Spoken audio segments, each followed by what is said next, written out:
Susie asked me to speak about something that is extremely important. We all know it's important. No one's going to say it's not, but we really talk about it. And that is Ahavat Chinam. Loving our fellow Jews, no, just because, right, for nothing. So we often talk about the opposite, which is Sinat Chinam, which is baseless hatred. We often talk about this in the summer months leading up to Tisha B'Av, about as Gemara says, that the second Beit HaMikdash was destroyed because of Sinat Chinam. Because we just hated each other for no reason whatsoever, baseless hatred. So, but the opposite of that is Ahavat Chinam, just loving each other, which is kind of what the perfect topic for tonight's event, which is we're a community, we're going to help each other just because we're a community. So tonight I'd like to talk more about what this concept means, where it comes from, and then we're going to talk about some practical ways to inculcate this Ahavat Chinam into our lives. I don't think anyone's going to sit here and say it's not important. The question is, then what? What can we do with it in a practical sense? So I'm going to share 4 ways that in our lives we can work on doing more Ahavat Chinam. So first we begin with where this idea comes from. So generally we have Ahavat, when you talk about the concepts, it generally refers to love between our fellow Jews.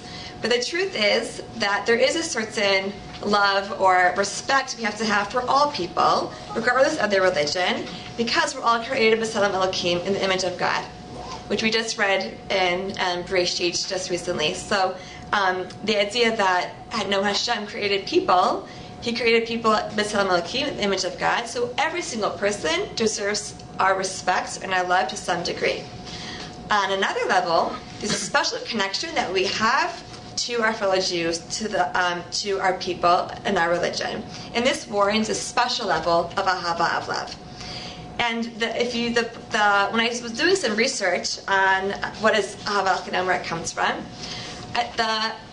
the rabbi, the person who was really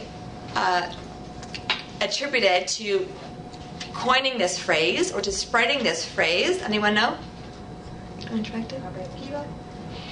But after that, much later, Rav Avraham Yitzchak Kook.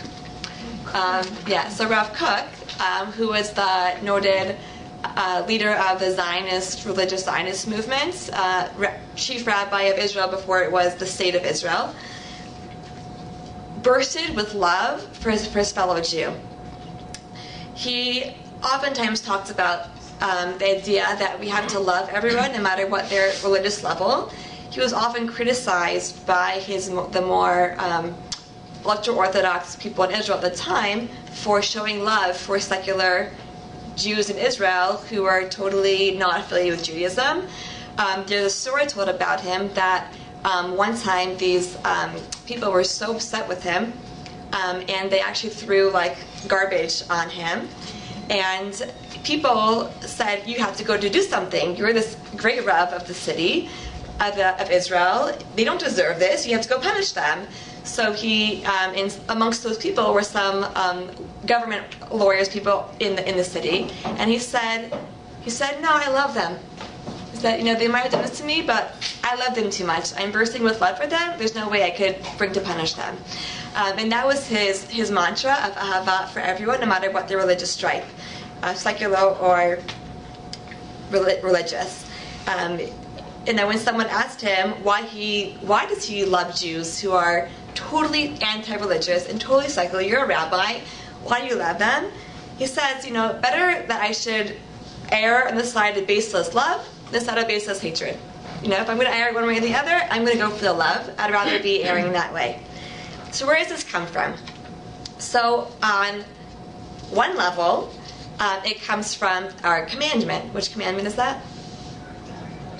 Right, to love our fellow Jew like ourselves. So Rav Kook actually says, he doesn't like the term Ahavat Chinam, because Chinam means it's for nothing. It's not for nothing. It's a mitzvah. You have to love your fellow Jew. It's not for nothing. There's a mitzvah to love it. Hashem told us to love our fellow Jew. Another level, on a more mystical level, he says that this love stems from the fact that every single Jew no matter who they are, we are all connected. We are one neshama together. The whole entire Jewish people is really one soul. So if we love same way we love our arm, we love it might not be the same as our foot, but we're one person. It's ourselves. He views the entire Jewish people as one neshama, maybe separate, we're each doing different shares, but up in some mystical plane, we are all connected. And that's one reason for that helps him show and connect with this love for all fellow Jews. And he says that it's so important for these Jews to show our respect and our love for each other. If you look at source 1, people who have the source sheet, you can read with me. He says, if we were destroyed, meaning the Beit HaMikdash, the worlds with us, due to baseless hatred, then we shall rebuild ourselves in the worlds with us with baseless love, Ahavat Chinam. So this is the key. If we can work on one thing together as a nation, the key would be Ahavat Chinam. So how can we practically work to achieving this goal? Okay, it's all beautiful to love. What can we do to actually make ourselves love our neighbors, our people on the street, people we see in the stores, people in Toronto, out of Toronto? How do we inculcate that love in our lives? So we'll talk about 4 different avenues. The first one is to focus on the positives in other people. Because everybody has both positive and negative qualities. If I asked you now to think in your head 3 of your strong characteristics and 3 things that you could work on, you could probably name a few. Ask you to do the same thing for your spouse, you can probably name a lot more negatives. People come to mind now. You can name positive and negatives, right? But if I ask you to name, not think of the neighbor that you really don't like, it's easier to think of the negatives, they all come first. But really, everyone has negatives and positives. So we have to train ourselves to think of the positives in the person we're seeing with us. Because, as I said, everyone has both.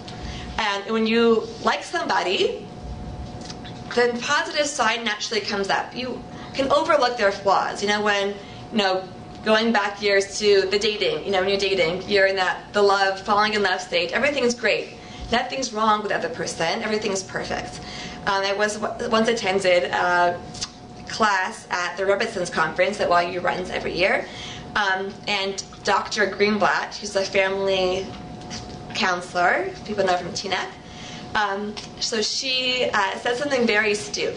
Just sometimes a couple comes to her and one is complaining about the other person, some characteristic. They spend money very unwisely, they're not reliable, and just sometimes that person has never changed. It's not like, suddenly after 10 years of marriage, 5 years of marriage, you become not good with money.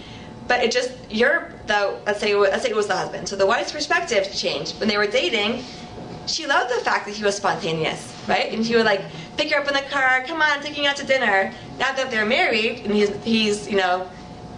she can't put him down to a commitment, and he's not, shows up randomly for a dinner when she's not expecting him. So then she doesn't like it. But when she was dating that same person, she focused on the positive of that trait. When they were dating, she loved that he bought her gifts, and they went out to fancy restaurants. Now that they're married, she's like, why are you spending money and all that stuff, right? So the same trait can both be a positive trait or a negative trait. And if you can look at somebody and think about the positives in them, it will help us work towards this ahava for each other. If you look at source number 2, Pirkei Avot, on Zaled Aleph, it says, Ben Zoma Omer, Ezehu Chacham, who is a wise person, Halamed Mikol Adam, the one who learns from everybody. Right? That you can look at everyone and say, I have something to learn from you, and you, and you, and you. And everybody has something to teach you. And you might not see it right away, but if you look, you can think about on a deeper level what that person teaches you and draw out the positives from that person. So that is the first one, is that to work on ahava, you can look at the positives in other people. So one last thing points about this is source number 2. Here, there's a story of Bruria, which is appropriate for tonight, of a wise woman who said, she gave advice to her husband, Rabbi Meir. So in source 3 in the Gemara there, I'll read it in English. So there were some lawless men, these reckless people, living in the neighborhood of Rabbi Meir. They used to bother him a lot, right? They're really annoying people, not religious people. And Rabbi Meir prayed that they should die. He said, they're not good people, just Hashem, please kill them off. His wife Beria says to him, what are you thinking, right? Is it because it's written in Tehillim? It says, Yitamu chataim min haaretz. That really, literally, it means sinners should die. They should be removed. She says, don't read it chataim, don't read it as sinners, read it as chataim, sins. Right? Not that the people should die, but their sins should cease. So she says, right, then the end it says that Hashem really wants they should do, that the wicked should be no more, their sins will go away. And then she says, you should pray that they repent and no longer be wicked. Rabbi Meir prayed on their behalf, and they repented. Right? She's pointing out, don't look at a person and see this person and see their sins. You see a person who can do tshuva, a person who has potential. And that's how Rav Kook looked at every single Jew. He didn't look at them and notice the fact that they were driving on Shabbat. He didn't look at them the fact that they were eating non-kosher food. He looked at them and said, wow, you are a Jew. You have the potential to do great things, and he was open for them to actualize that potential. And I think the way we can learn from that to view everyone around us in the positive. So that's number 1. The second trait that we can work on to grow our ahava is to give people the benefit of the doubt. As you see in source number 4 in Pirkei Avot, Yeshua ben Prachia Omer, Aseh lecha rav, make for yourself a teacher, Pnei lecha chaver, acquire for yourself a friend, V'haridan kol adam l'kav zechut, and judge everyone you meet favorably. Right? Because we know that we don't always know the whole story, what's going on in someone's lives, so we have to work on looking at them and giving them the benefit of the doubt. So there's so many stories that I could bring that highlight the fact that we only know our perspective. One that stood out for me is about a man whose friend was making a wedding. And he called him up and said, do you have any recommendations for a photographer? So he thought about it. He said, yeah, I have a great guy for you. His name is Israel. Here's his phone number. So the guy said, no, I'm not going to call him. He says, why not? He's actually a great photographer. He's very well priced. He said, well, my friend was at a bar mitzvah that he did. He showed up halfway through the bar mitzvah. He missed a lot of important pictures. He missed him reading the Torah. All he got was the end. It was really terrible. So why would I hire him for my events? And the first man said, that's so surprising. I know he's a great person. Let me look into it. So he knew this bar mitzvah. He knew the head of the band. Called him and said, is it true that this photographer came halfway through the event? He said, yeah, it was. I was really surprised that he kind of showed up and missed everything. So it's really weird. So then he confronted his friend. He confronted Israel, the photographer. He said, I want to recommend you to a friend of mine, but I heard that you showed up halfway through this bar mitzvah. He said, oh, let me explain what happened. My friend was making a bar mitzvah, and the photographer didn't show up. So he calls me in a panic halfway, and says, can you please come? Our photographer is not here. So as a favor to my friend, I came as soon as I could to do him a favor, and I caught whatever I could of the bar mitzvah. Right? So everyone else at bar mitzvah, if you're looking at it in one way, you think he's a bad guy, but really, you don't know the half of the story. You don't know what's going on behind the scenes. And so many times in our lives, we judge people, oh, he, coming up on the road, whatever we're doing, you don't really know the whole entire story. And if we can start to have that in mind, when we see someone doing something that, oh, we would never do that, we don't approve of that, it seems rude, it seems wrong, always think about that we can know the half of the story. Judge them favorably. Think of, if that story is true, there's lots of stories out there that can be true, that we don't know half of the story that's going on there. And we need to see the other person in a similar light. And the Gemara even says furthermore that if we judge others favorably, Hashem will judge us favorably. Right? We don't want Hashem to look at us and say, we always think we have good intentions, and don't end up working out the way we plan them. So you want Hashem to think about our good intentions and behind them, and not just look at the surface matter, what's going on, and judge us by that. And Rabbi Avraham Peretz Friedman says furthermore, when you look at this, back to the Pirkei Avot, so it says there's 3 statements. Make for yourself a teacher, make for yourself a friend, and judge each other favorably. So he says that you can read Atzilach Harav not as make for yourself a teacher, but Atzilach Harav,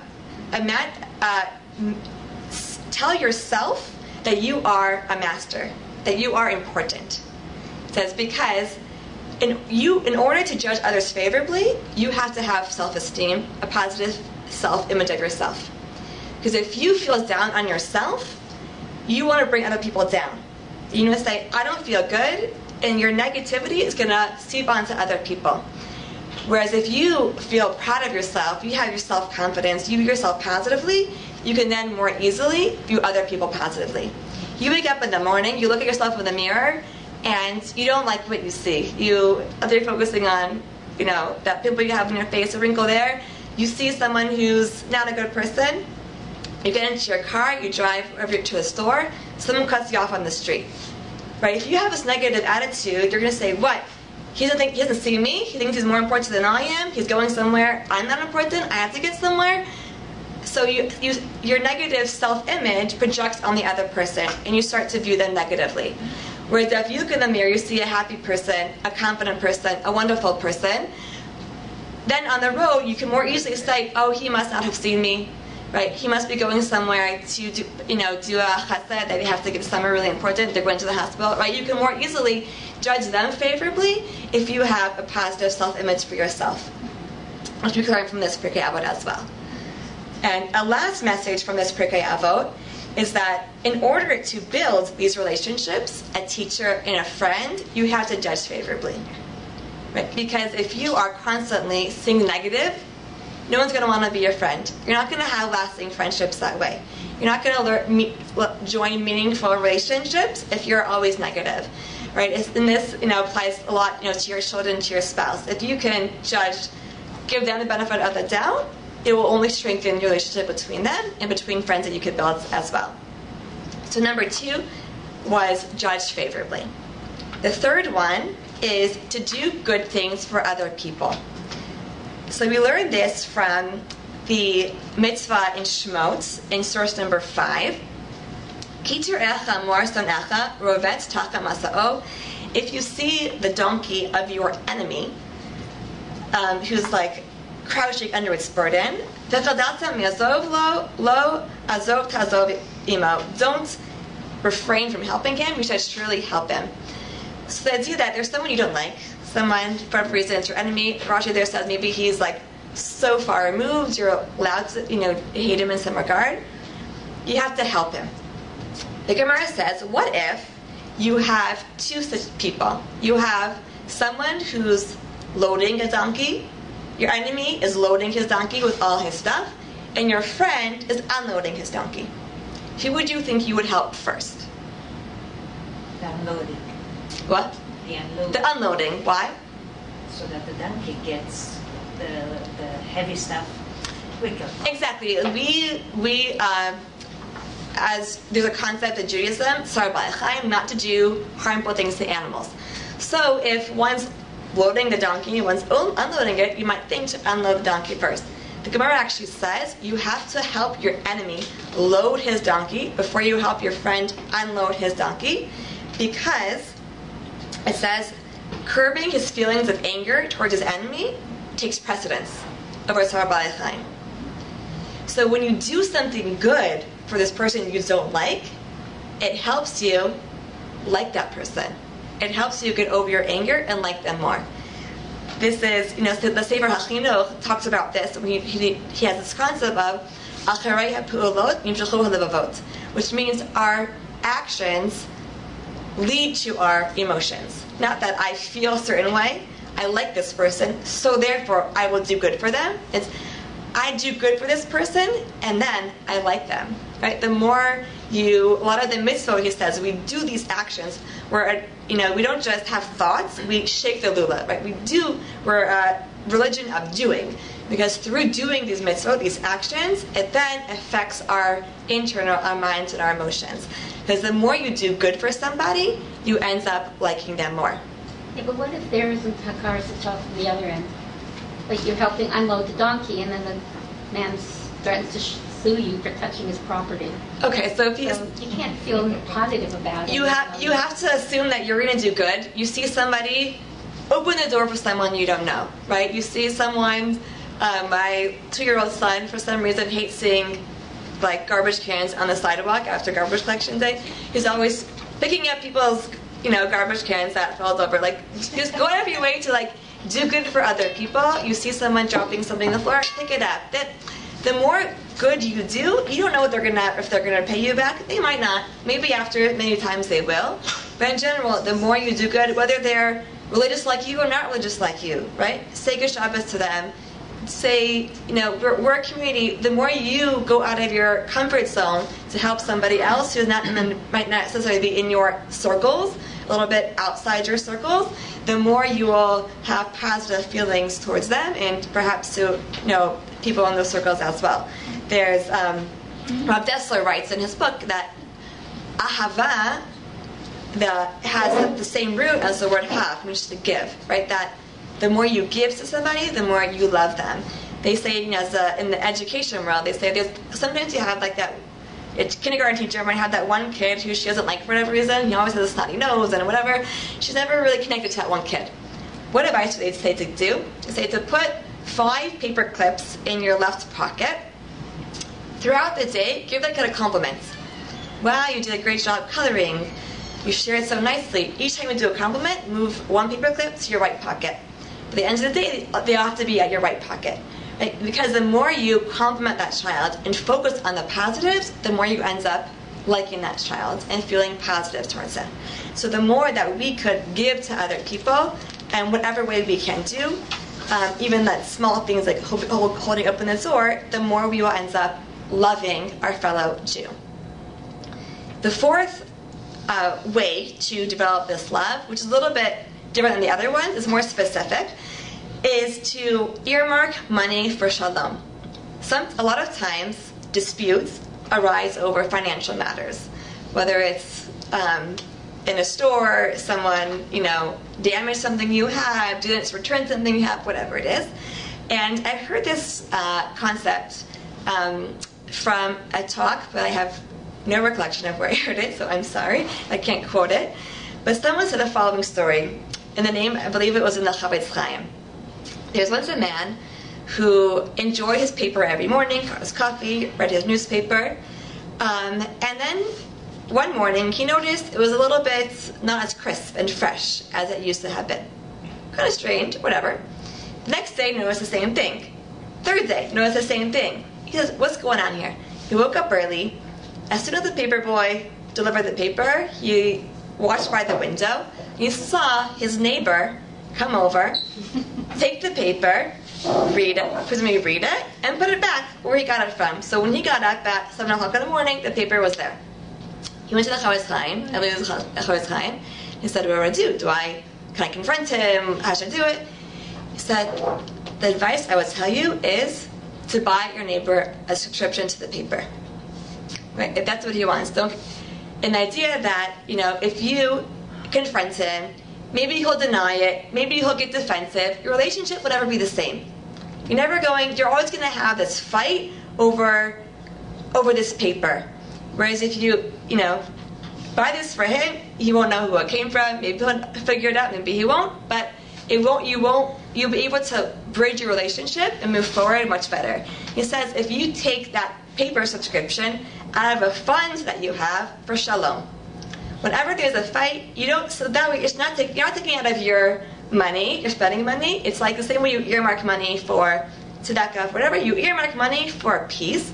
So whenever there's a dispute between a neighbor, a friend, whatever it is, you can say, okay, it's coming out of my shalom budget, and it will help you get over whatever that dispute is that you had with whoever the person was. So to summarize, so we spoke about the idea that sinat chinam is not hating our fellow Jews for no reason led to the destruction of the Beit Mikdash, and we can fix that through Ahavat Chinam, showing love for our fellow Jews without reason, without it being your cousin or your friend, your teacher, just because they're Jewish around you. And you can do this in 4 ways: by focusing on the positive, giving the benefit of the doubt, doing good things for people, and putting aside your shalom money. And the more that we do this, it'd be great to spread this message to everyone, but what we can do for ourselves is first work on ourselves, having these mindsets. If you, let's say in your home, you get accustomed to giving the benefit of the doubt, your children will hear that, and they'll be accustomed to giving the benefit of the doubt, and so will your husband, and it can kind of spread out that way. And I'll just conclude with a wonderful quote in the name of Rabbi Yisrael Salanter, who said when he was towards the end of his life, he was quoted as saying, "When I was young, I wanted to change the world. I found it was difficult to change the world, so I tried to change my nation. When I found I couldn't change the nation, I began to focus on my town. I couldn't change a town as an older man. I tried to change my family. Now as an old man, I realized the only thing I can change is myself. And suddenly I realized that if long ago I had changed myself, I could have made an impact on my family. My family and I could have made an impact on our town, and their impact could have changed the nation, and I could indeed perhaps have changed the world." So this new month of Cheshvan, may we all become one bit closer to viewing others positively, and may we ultimately feel Rav Kook's wish of rebuilding the Beit Mikdash through Ahavat Chinam. Chodesh Tov, everyone.